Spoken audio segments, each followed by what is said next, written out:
কখনো কি এমনটা হয়েছে যে একটা সাধারণ ছুটির দিন মানে আর 10টা দিনের মতোই হঠাৎ করেই জীবনের একটা বিশেষ স্মৃতি হয়ে গেল? আজ আমরা ঠিক তেমনই একটা গল্প শুনব, ওয়ালিদ আর অজিহার পার্ক ভ্রমণের কাহিনী, যেটা কিন্তু শুধু খেলাধুলাতেই থেমে থাকেনি। চলুন তাহলে শুরু করা যাক। প্রশ্নটা শুনলে মনে হতে পারে খুব সহজ, কিন্তু এর উত্তরটা কিন্তু বেশ গভীর। ভাবুন তো, কিভাবে একটা সাধারণ পার্ক ভ্রমণ, মানে খুবই সাধারণ একটা ব্যাপার, একটা মনে রাখার মতো গল্পে পরিণত হতে পারে। ওয়ালিদ আর অজিহার এই কাহিনীটাই আমাদের সেই উত্তর খুঁজে পেতে সাহায্য করবে। তো আমাদের গল্পের মূল চরিত্র হল দুই ভাইবোন, ওয়ালিদ এবং অজিহা। তাদের এই ছোট্ট অভিযানটা শুরু হয়েছিল এক ঝলমলে সকালে। আকাশটা ছিল একদম পরিষ্কার, একেবারে ঝকঝকে, কিন্তু ওরা তখনও একদমই জানত না যে এই সাধারণ দিনটা তাদের জন্য কত বড় একটা অভিজ্ঞতা নিয়ে অপেক্ষা করছে। এই দুজনের স্বভাব কিন্তু ছিল একদম আলাদা। ওয়ালিদ ছিল বেশ ডানপিটে আর সাহসী, মানে সবসময় নতুন কিছু করার জন্য একেবারে তৈরি। আর তার বোন অজিহা, সে ছিল খুব মিষ্টি আর শান্ত প্রকৃতির। কিন্তু জানেন, এই যে এত অমিল, এর পরেও ওদের ভাইবোনের সম্পর্কটা ছিল ভীষণ মজবুত আর ভালোবাসায় ভরা। আর তাদের এই পার্ক অভিযানের প্ল্যানটা কিন্তু শুরু হয়েছিল ওয়ালিদের হাত ধরেই।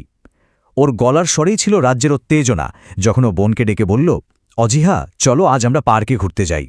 ভাইয়ের এই কথা শুনে অজিহা তো খুশিতে প্রায় লাফিয়েই উঠল। ওর উত্তর শুনেই বোঝা যাচ্ছিল যে ও কতটা অধীর আগ্রহে ছিল এমন একটা দিনের জন্য। ব্যাস, আর কি, মায়ের থেকে অনুমতি নিয়েই ওরা সোজা বেরিয়ে পড়ল পার্কের দিকে। পার্কে পা রাখতেই যেন ওদের সামনে একটা আনন্দের দুনিয়া খুলে গেল। তো চলুন এবার দেখি ওয়ালিদ আর অজিহা কিভাবে তাদের এই সময়টা উপভোগ করেছিল। পার্কের পরিবেশটা ছিল একদম ছবির মতো। ভাবুন একবার, চারদিকে নরম সবুজ ঘাস, কত রঙের ফুল ফুটে আছে, আর কানে আসছে পাখিদের মিষ্টি কিচিরমিচির শব্দ। সবকিছু মিলিয়ে একটা দারুণ জীবন্ত আর মনোরম পরিবেশ। তো প্রথমেই ওরা গেল দোলনার দিকে। ওয়ালিদ খুব জোরে দোল দিচ্ছিল, আর অজিহা তখন ভয় আর উত্তেজনা মেশানো একটা স্বরে চিৎকার করে বলছিল, আস্তে ভাইয়া, আমি পড়ে যাব। আর ঠিক তখনই বড় ভাই হিসেবে ওয়ালিদ ভরসা দিল। সে বোনকে সাহস জুগিয়ে বলল, ভয় পাস না, আমি আছি তো। দেখুন, এই ছোট্ট একটা বাক্য, কিন্তু এটাই যেন ওদের গভীর বিশ্বাস আর ভালোবাসার একটা দারুণ প্রতীক। দোলনার পর ওদের আনন্দের দৌড় কিন্তু থামেনি। এরপর ছিল স্লাইড, ছোটাছুটি আর লুকোচুরি খেলা।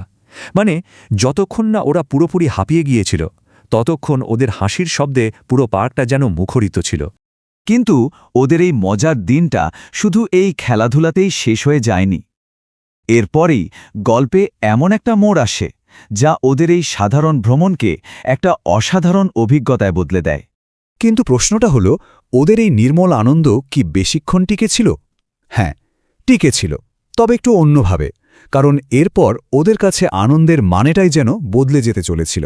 খেলতে খেলতে যখন ওরা বেশ ক্লান্ত, তখন একটা বেঞ্চে বসে বিশ্রাম নিচ্ছিল। ঠিক সেই সময় ওদের চোখে পড়ল একটা ছোট বাচ্চা একা একা কাঁদছে। ওরা দেখেই বুঝতে পারল যে বাচ্চাটা তার মাকে হারিয়ে ফেলেছে। এই দৃশ্যটা দেখে শান্ত স্বভাবের অজিহার মনে খুব লাগল। ওর ভেতরের সহমর্মিতা যেন জেগে উঠল, আর ও এক মুহূর্ত দেরি না করে ভাইকে বলল, ভাইয়া, চলো ওকে সাহায্য করি। আর ওয়ালিদও বোনের কথায় সঙ্গে সঙ্গেই রাজি হয়ে গেল। ওর উত্তরটা ছিল খুব স্পষ্ট, হ্যাঁ, অবশ্যই।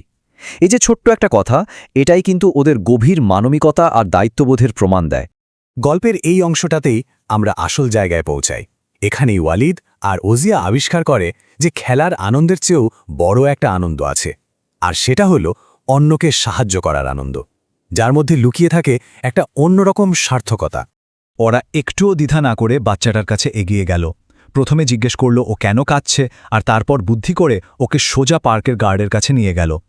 ওদের এই ছোট কিন্তু সাহসী পদক্ষেপগুলোই ছিল তখন সবচেয়ে জরুরি। বেশি দেরি হয়নি, কিছুক্ষণ পরেই বাচ্চাটার মা সেখানে এসে পৌঁছালেন।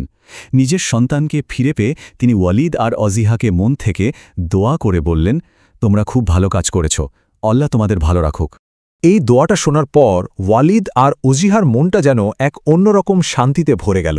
সত্যি বলতে, এই অনুভূতিটা দোলনায় চড়া বা লুকোচুরি খেলার আনন্দের চেয়ে অনেক আলাদা, অনেক বেশি গভীর। এটাই ছিল কাউকে সাহায্য করার নির্মল আনন্দ।